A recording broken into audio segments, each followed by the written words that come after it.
Welcome everyone, in today's tutorial I'm gonna show you how to limit the FPSs in Dying Light the Beast, so stay with me and enjoy watching. So like always, at the first step we have to open the settings. To do it, press the O button on your keyboard or press over here on options. Now go to the video tab and in the middle of these settings you can see the FPS limiter. You can switch it off or on, depends of your needs. If you switch it off, then you won't be able to target any FPSs.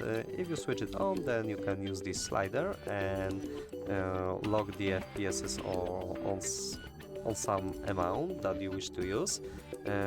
I don't like to use this option, I like to use the same amount like in my monitor hertzes. So that will be all for this video.